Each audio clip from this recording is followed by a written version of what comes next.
Recent studies show kids spend up to 5 hours a day on social media, spiking their chances of poor mental health.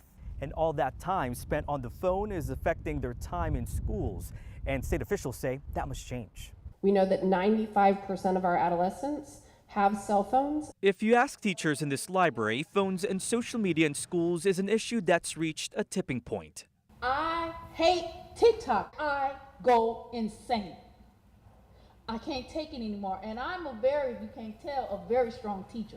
Dozens of teachers and parents attending the first of a series of community meetings across the Commonwealth. Virginia education leaders are holding conversations about what limiting cell phones in classrooms should look like. To me, the guidance needs to include that they're not in the kids' whatever during the school day at all. For any reason, they don't need them.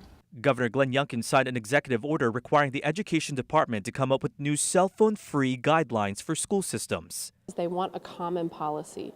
They don't want to have to be doing it teacher to teacher, classroom to classroom. They're hopeful that the entire school division and the entire system makes the decision to keep cell phones out of the school, and that it's a bell-to-bell approach. Studies show spending long periods of time on the phone can deteriorate a kid's mental state, increasing anxiety and depression. There's an addiction. This Manassas parent says her 9-year-old daughter can spend more than 4 hours a day on her phone.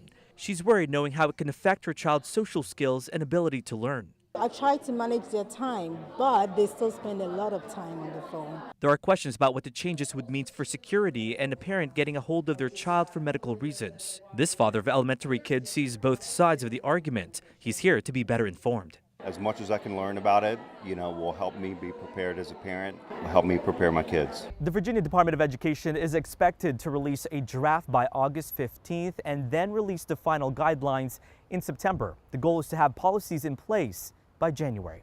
In Manassas tonight, I'm Matthew Torres, WUSA 9.